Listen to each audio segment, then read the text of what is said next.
Hello everyone, and welcome to Soft Stories.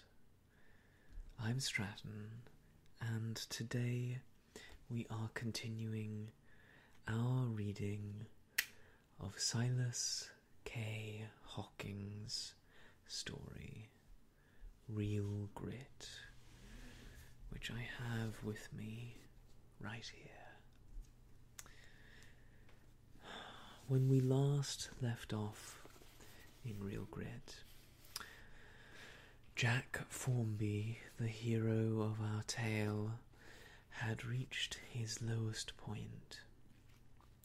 He was accused of theft by his employers, and without any hope of proving his innocence, he went out into the streets and met Ada Woodville, the woman for whom he holds a very large flame.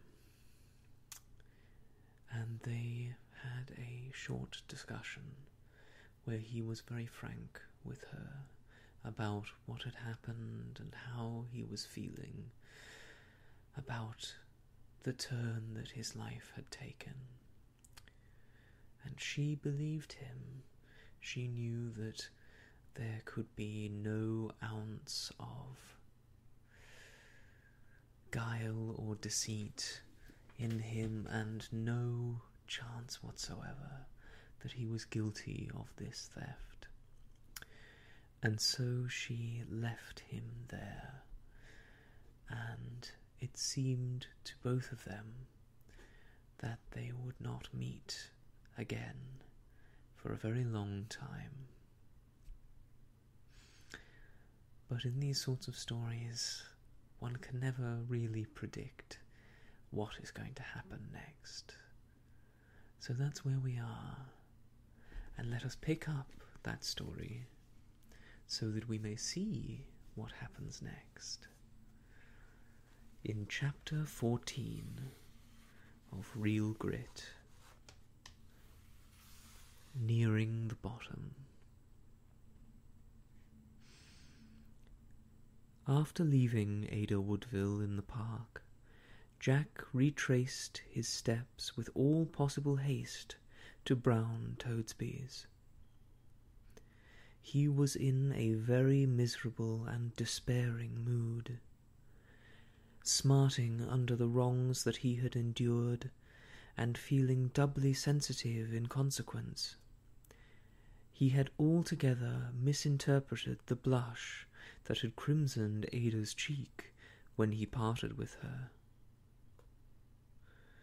"She can never be other than kind and good," he said to himself, "but she is evidently anxious to forget the past, and wishful that I should do the same. I cannot blame her. I ought to be grateful that she recognizes me at all and allows me to regard her as a friend. But the hope of winning her, I suppose, I must give up. Perhaps I have been foolish in cherishing it for so long. I must fight the battle now for its own sake. It may be it is best I should." And with this reflection, he mounted the stairs and knocked at the door of Brown Toadsby's private office. Toadsby was out, but Mr. Brown, bland and greasy, was quite prepared to hear anything Jack might have to say. "Of course, you know all that has transpired?" said Jack. Mr. Brown nodded and smiled.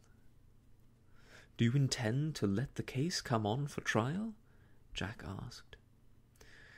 "Well, no, Mr. Formby," Mr. Brown answered, beaming upon Jack with what he intended to be a most benevolent smile. "We wish to be merciful in the case. As it is written, you know, I will have mercy and not sacrifice." "That's nothing to the point," said Jack hotly. "It is neither mercy nor sacrifice that I want, but simple justice. As you must know, I am the victim of a wicked conspiracy, and I want to have the chance of vindicating myself." "Precisely," said Mr. Brown, still smiling. "We wish to give you every chance. What is your defence?" "This," Jack replied, "that though I were a rogue, it is incredible that I should be such a contemptible fool as this affair would make me out to be." "Rogues are always fools," said Mr. Brown sententiously. "Such a defence would be worthless in a police court." "You will not accept my denial, then?" Jack asked. "We cannot. The evidence against you is overwhelming." "You don't believe it is, or you would prosecute me," Jack said indignantly. "It's a cowardly and contemptible shift under the plea of being merciful. If I'm guilty, it is your duty to prove it and punish me. But to rob me of my character in this way, and then kick me into the street, is mean beyond expression." "This is not the kind of return we expected for our kindness," said Mr. Brown sorrowfully. "I had hoped that when you returned that you were about to make a full confession. But because sentence against an evil work is not speedily executed, as Scripture says, therefore the hearts of men are fully set in them to do evil." How true the Bible is. "Hold," said Jack, with flashing eyes, "and let's have no more of your cant. Pay me my month's wages, and I will not trouble you again." "Pay your wages?" said Mr. Brown, rising to his feet, his face flaming with anger. "Further than this impudence cannot go. Yes, Mr. Formby, when you return the £40 you have stolen, we will talk about wages." In a moment Jack's lips became livid, and clenching his fists he took a step towards Mr. Brown, as though he meant to strike him, but instantly checked himself. "I must conquer myself," was the thought that flashed through his mind, ere I can hope to conquer circumstances. And turning quickly on his heel, he marched out of the office. The big clock of the town hall was just striking 3 when he stepped into the street. For a few moments he stood, quite still, as if undecided what to do. He knew that he must do something, or starve. He was in debt for his last month's board and lodging, for he had been able to live only from hand to mouth, paying his landlady each month when his wages became due. Now, however, he was unable to do that, and how he was to meet the future, penniless as he was and in debt, was a problem that he could not easily solve. "There is yet time to call on the heads of a few firms,"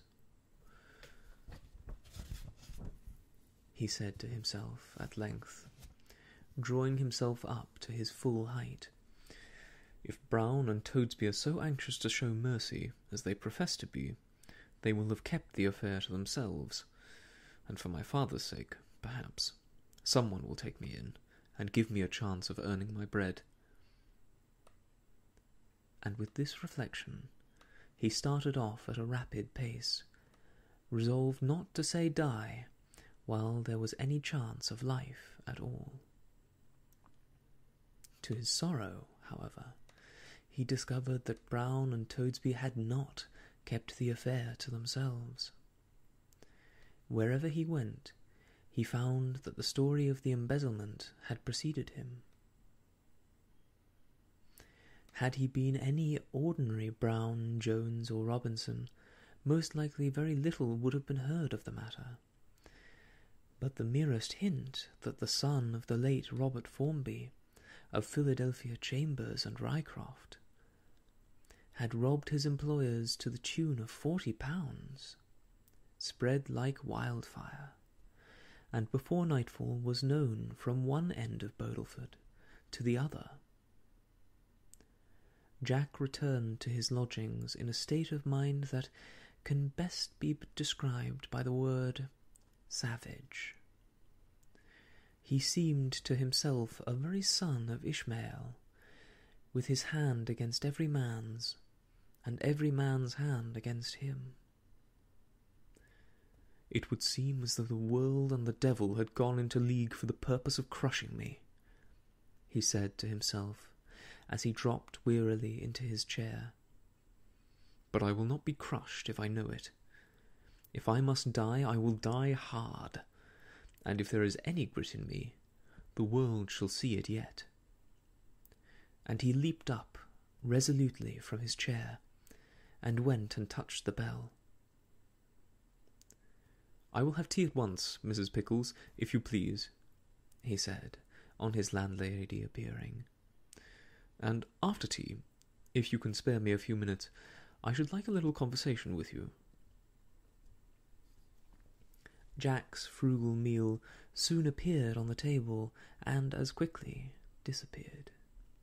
Then, summoning Mrs. Pickles, he informed her that he was without money, and could not pay his bill, but that he was quite willing to let his boxes remain in pledge until such a time as he could pay her in hard cash, if she would consent to such an arrangement.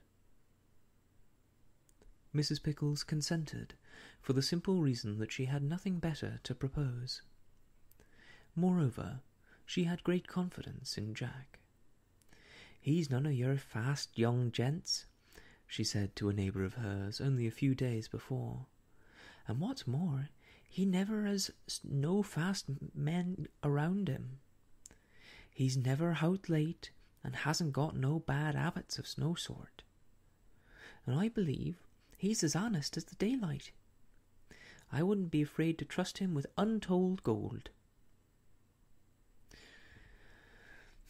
"I fear I shall have to leave Bodelford, Mrs. Pickles," Jack said, "and if the worst comes to the worst, and I am not able to claim my boxes, why, then after a reasonable time, sell them." "Oh, I hope, sir, there'll be no necessity for that," Mrs. Pickles answered with evident emotion. "I hope so too," said Jack, "but nothing is certain in life, they say, but death." "You shouldn't talk about death, sir. You're quite in the bloom of youth, as one may say," Mrs. Pickles answered, regarding him curiously out of the corner of her eye. Jack laughed a little bitterly, then answered, "Very good, Mrs. Pickles. Then we'll drop the subject, and consider the matter settled." An hour later, as Jack sat staring into the empty grate, his cousin Ralph was announced. Jack was quite expecting him, for since his father's death, no one had shown himself more friendly, or more desirous of rendering what help he was able, than Ralph. Indeed, Jack was beginning to think far more kindly of his cousin than he had been in the habit of doing, and to regard him as about the only friend he had in the world. "My dear Jack," said Ralph, coming forward with a look of deepest concern upon his face, "this is a sad business indeed. Come, tell me about it, and command my services to any extent you please." "Many thanks, Cousin Ralph," Jack answered, evidently touched by the other's kindness, "but I would prefer to fight my battle alone. Still, your sympathy is none the less welcome on that account." "There seems to be some fearsome blunder somewhere," said Ralph in the same commiserating tone. "There's some fearful villainy," said Jack quietly, and I'll get to the bottom of it yet." "That's right," Ralph answered. "I'm glad you're not in despair over it. But cannot you let me help you in some way?" "I think not," was the reply. "I must go on, now, until I find the bottom. It surely cannot be far off, and when that is reached, I must begin the struggle upward. Or if that is impossible, then I must accept my fate, and die." "Never say die," said Ralph. "With a good conscience and a resolute will, a man can accomplish a great deal." "At any rate, I have the first," Jack answered. "Whether I have the second or not remains to be proved." "I believe you have both," was the reply, "and I am sure you have the good wishes and sincere prayers of many friends." "You do not doubt my honesty, then?" Jack asked, looking hard at his cousin. "Doubt your honesty?" Ralph answered, lifting his eyes and hands at the same time. "Do I doubt that tomorrow will come, or that the flowers will bloom again next year? No, my boy, you're a Formby, and that's enough for me." "Thank you," said Jack. "It will be easier to fight my battle, knowing that I have a few friends in the world who believe in me still."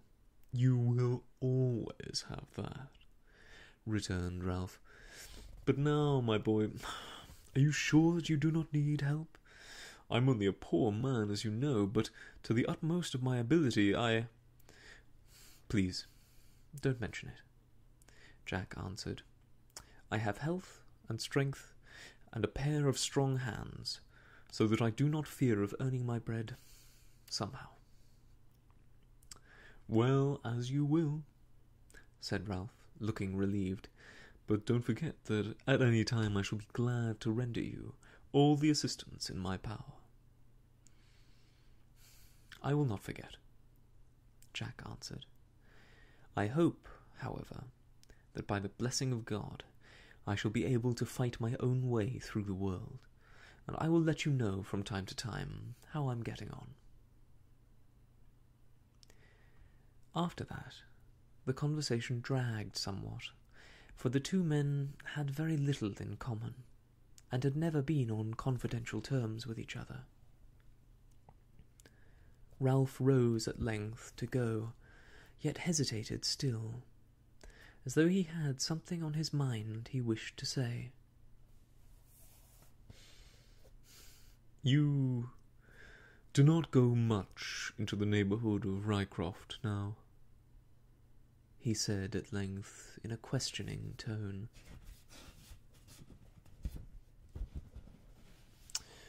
"I do not go at all," Jack answered.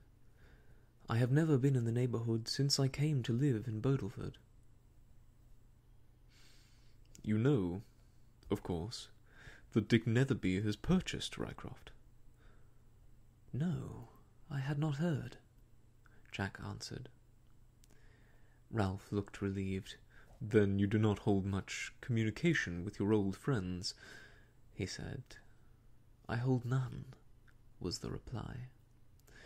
"I'm sure the Netherbys would be very pleased to see you, if you would call on them."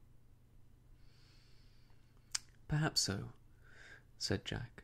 "I suppose you visit there still?" "Occasionally. Very occasionally. But I must be going. Goodbye, my boy, and from my heart I wish you all success." Jack stood on the doorstep for some time, listening to the echo of Ralph's footsteps along the street. It was a glorious summer night, warm and still. There was no moon, but 1,000,000 stars were glittering in a cloudless sky. "I think I will have a ramble down by the river," he said to himself. "I shall not sleep if I go to bed, and the stillness of the night and the soft ripple of the river will soothe me, perhaps." Saying which, he turned back for his hat. "Don't wait up for me, Mrs. Pickles," he called from the passage. "I have the keys with me."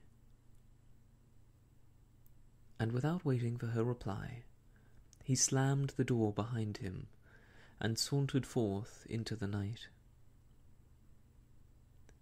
A quarter of an hour's brisk walk, and Bodelford was all behind him, for he lived in the outskirts of the city.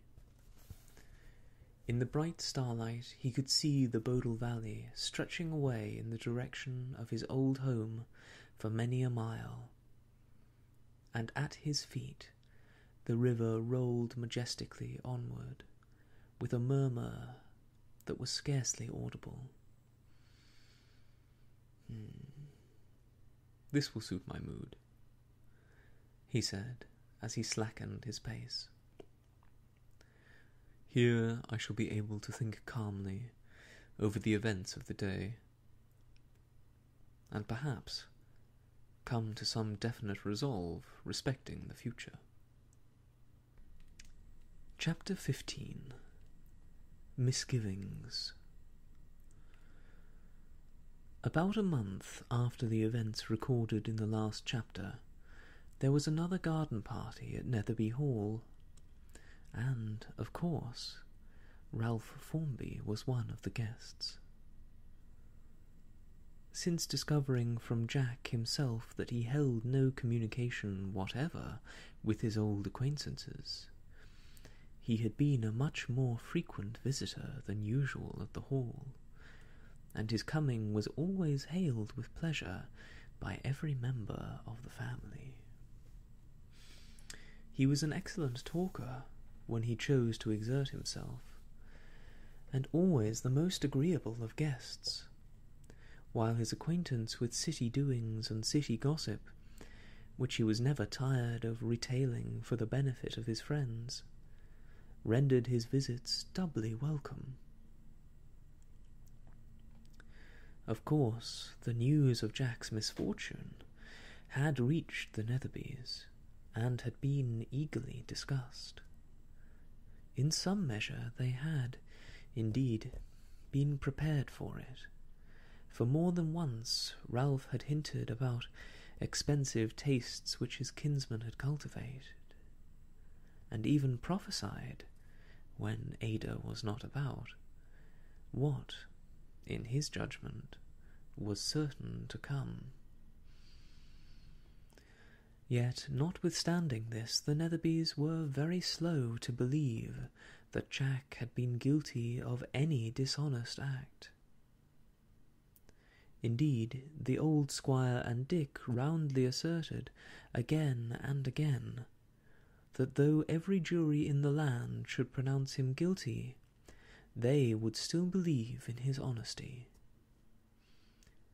Mrs. Netherby and Kate were not quite so certain, and the more frequent their conversations with Ralph, the more dubious they became. What Ralph himself believed, it was hard to say.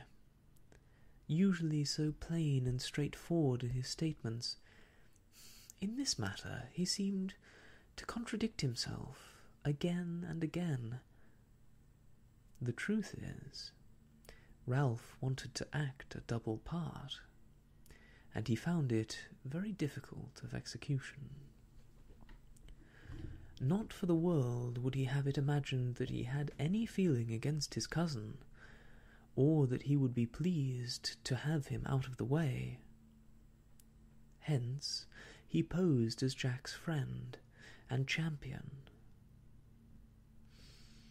On the other hand, if by cleverly veiled hints or innuendos he could shake the faith of the Netherbys, and especially of Ada Woodville, in his cousin, his own position, he considered, would be materially strengthened thereby. He felt it was a difficult game to play, but he had confidence in his own powers. Moreover, the prize he aimed at was such a valuable one that he was determined not to stick at scruples. He tried to persuade himself that all was fair in love as well as in war. To keep Jack out of the running was his great object, and in his heart he secretly rejoiced at the turn events had taken. In one or two conversations with Ada he discovered that she had still unshaken faith in Jack's integrity. The only thing she seemed to fear was lest the force of circumstances should prove too much for him, and losing all hope, he should drift with the stream to utter and hopeless ruin. In all this, Ralph professed to be exactly of her opinion, while he posed so cleverly, and with such evident sincerity as Jack's friend, that Ada was led on to talk with him much more freely than she would otherwise have done.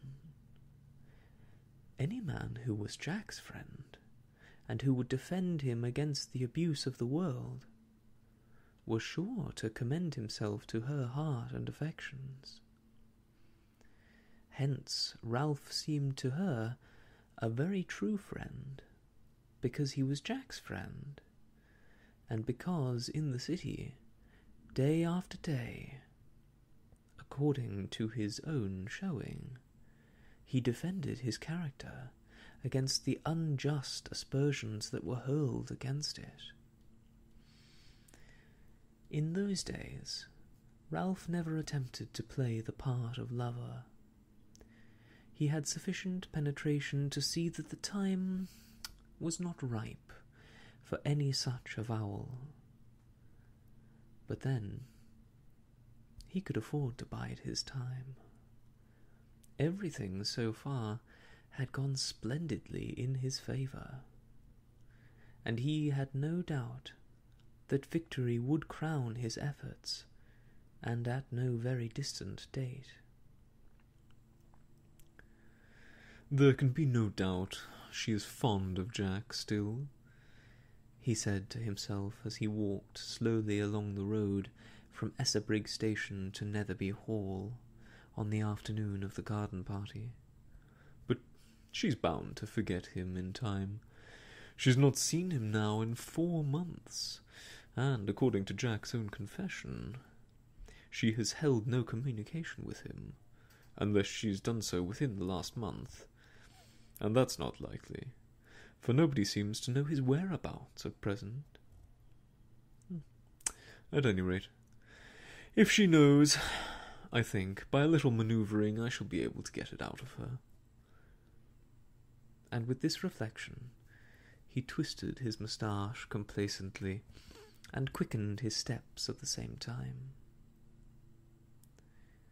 Later in the afternoon, he, along with Dick, Ada, and Kate, was seated on a garden chair, watching a game of tennis.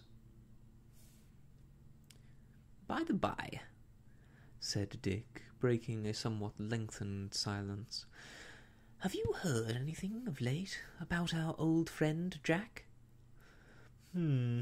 Nothing," said Ralph, sententiously. "Not a whisper." "It's strange," said Dick. "He might have dropped out of existence, so completely has he vanished." "Then no news of him has reached Netherby Hall?" said Ralph, inquiringly, looking hard at Ada at the same time. "If so, we should all have heard of it, I think," Ada replied, "for no one would dream of keeping it from the others." Yes, quite so," said Ralph uneasily. "The truth is, I'm getting a little concerned at this long silence." "You do not think that anything has happened to him, I hope?" said Ada with rising colour, her thoughts suddenly reverting to the cry that had so startled her a month ago. "Well, no," said Ralph, slowly twirling his moustache. "I have no reason to think any harm has befallen him. Still, as his cousin and friend, I should have felt more satisfied if he had informed me as to his whereabouts." "When did you see him last?" Dick asked.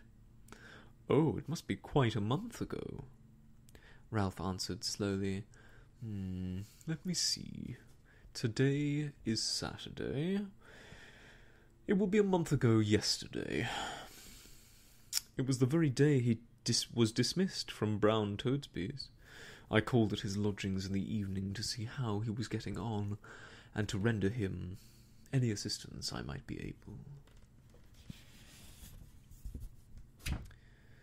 "And did he seem all right?" Kate asked, with a sly glance at Ada. "Well, he seemed depressed, which was natural," Ralph answered. "Still, he had not lost hope altogether. He said he thought he had nearly got to the bottom, and he hoped soon he would begin to rise. I left him standing on the doorstep, and I must say he was in much better spirits than I should have been under the same circumstances." "He has evidently left Bodelford," said Dick reflectively.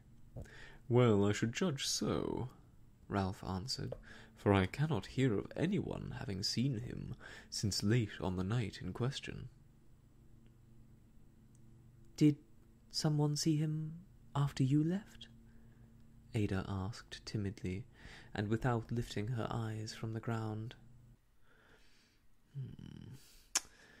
"Yes, Baker, our cashier, saw him," Ralph answered, somewhat hesitatingly. "Baker had been out to Urnford at a party or dance or something of the sort, and when he returned about midnight, or a little later, along the banks of the Bodle, he met him, strolling leisurely along the river-bank, as though he were enjoying a quiet ramble." "It seems strange that he should be down by the river alone, and at such a late hour, does it not?" Dick inquired in a somewhat anxious tone, while Ada looked up with a white, scared face, and waited anxiously for the answer.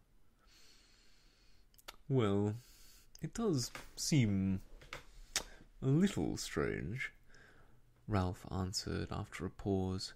"When I left him, he said nothing about going out for a ramble. Still, the night was a very beautiful one, as you will perhaps remember, and it may be that after I left, he came out for a mouthful of fresh air, and extended his walk farther than he at first intended." "Perhaps it was not Jack at all," Kate interposed. "As likely as not, your cashier was mistaken." "He says he was quite certain," Ralph replied. "Indeed, according to Baker's account, they exchanged good nights, so that I think there is scarcely any room for doubt." "Still, that is not much a matter of consequence," said Dick, "unless he did not happen to turn up again at his lodgings, and that could be easily settled by inquiring of his landlady." "Just so," said Ralph. "But that is just where the perplexing part of the affair comes in. It was only on Thursday morning last that I heard of Baker meeting him in the Bodle Valley, and on the evening of the same day I went straight off to Pimlico Street to make inquiries of Mrs. Pickles as to when she had last seen him."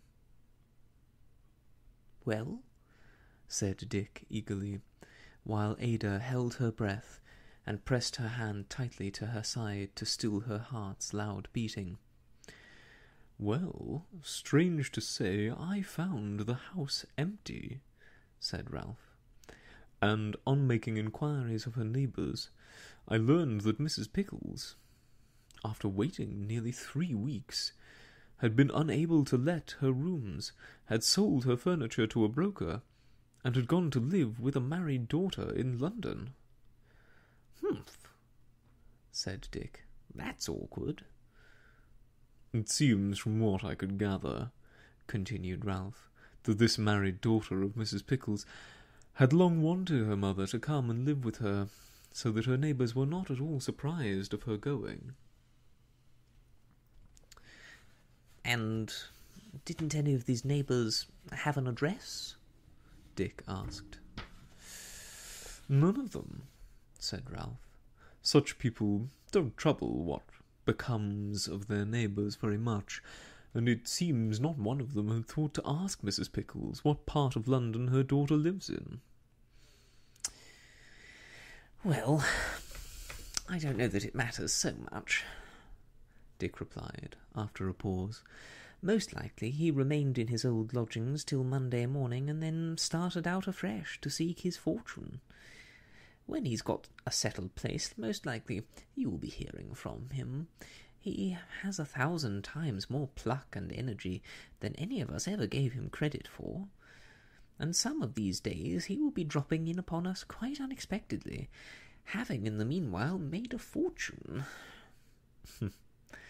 "I am sure we should all be delighted," said Ralph, looking from one to the other with an air of candour that was quite refreshing to see. At this point, Dick suggested a game of tennis, as the players whom they had been pretending to watch had just completed the set. Ada, however, begged to be excused. She was in no humour for tennis, she said, and would much prefer to sit quietly by and watch. "And think your thoughts and dream your dreams, eh?" whispered Kate with a laugh. "Just that," said Ada, with rising colour. "Oh, well, we will excuse you under the circumstances," Kate answered with a sly glance, and then tripped away to join the others. Ada did her best to be cheerful, but the conversation that afternoon had oppressed her in a way she could not understand. She was not exactly superstitious, though she came of a superstitious race, and had lived nearly all her life amongst people who gave undoubted credence to the weird folklore of the country. Yet, though not superstitious in the strictest sense of that word, she was influenced in spite of herself by the tales of ghosts and omens and tokens that she had heard during the years of her childhood and youth. And try as she would, she could not banish the recollection of that wild cry that had startled her so much a month ago. Putting two and two together, it seemed to her that she had an abundant reason for anxiety. On the day in question, he had found himself adrift upon the world with a blackened reputation, and in conversation with her he had confessed that he wished he had died when he came in search of her at Boggart Clough. He had also left her, evidently, with a wrong impression upon his mind as to her own feelings towards him, and had spent the rest of the day, so she had learned, in trying, though in vain, to secure a situation. He had been very much depressed during the evening, according to that testimony of Ralph, and at midnight had been seen walking alone by the Bodle River. About the same hour, while she was sitting at the open window, she had heard a scream in a voice that sounded strangely like his. And since that time, No one had either seen nor heard of him. Putting all these things together, she could not help fearing that some evil had befallen him, and that she would see his face no more. She battled against the feeling with all her might, and succeeded so far as to preserve a calm exterior. But in spite of a placid and sometimes smiling face, she had an almost intolerable aching in her heart, and was far more disposed to cry than to laugh. Jack was more to her than all the world besides. He had stolen her heart almost against her will. She had loved him even while she had repelled him, and admired him while she blamed him. And since his misfortunes, her heart had gone out to him more completely than ever, and her admiration of him had increased 1,000-fold. More welcome to her at that moment would be the sound of his voice than earth's sweetest music, and the grasp of his hand would be as new life to her. Would he ever come again, she wondered? Would she ever hear again the sound of his footfall, or have glad echoes awakened in her heart by the music of his voice?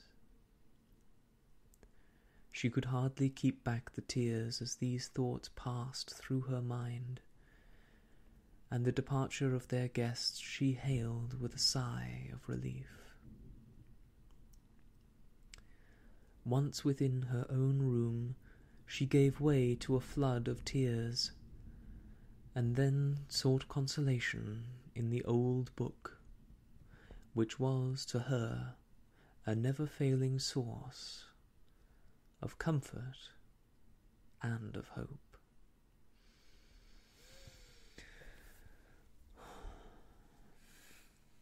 And it is with that small consolation to poor Ada that we will end our passage today. Though it is not listed there, I suspect that the book to which she is referring is the good book, the Bible, as it is capitalized in the text, and it very much makes sense with what we know of Ada's character and what we know of the author's vested interest, shall we say. What a series of misunderstandings, what tragedies, where people cannot bring themselves to speak of what they feel. And what an abhorrent thing for one's own cousin to design against them. I think we are yet to learn the extent of Ralph's villainy, but he seems to be very good at playing the sympathetic cousin. One can only hope that in the end all parties get their comeuppance, and I suppose we will see, but that is not this day. We will return soon with the next chapter of real grit, but I wish you all the best until then. Goodbye.